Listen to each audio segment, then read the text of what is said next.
অরণ্য, কি হয়েছে? আরে এটা ভেঙে গিয়েছে।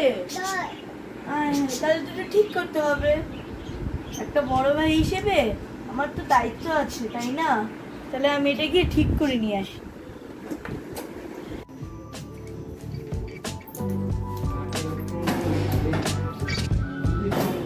তো আমরা এখন আছি সাইকেল ঠিক করতে। আমরা দিকে, তো এখানে একটা সাইকেলের দোকান পেয়েছে আমাদের বাসা থেকে যত কাছে পারি। আর আমি আমার ভাই নিয়ে সাইকেল ঠিক করতেছি। ও ভালো কথা, আমরা কোথায় নিই যে আমার মেজু ভাইয়ের সাইকেল নষ্ট হয়ে গিয়েছিল, তো ঠিক করতে। তো আমরা এখন সাইকেল ঠিক করে এসে পড়েছি বাসা দিয়ে। তো ওটা সাইকেলই একদম ভালো মতো ঠিক হয়ে গেছে, এই জন্য আমরা এখন এসে পড়েছি।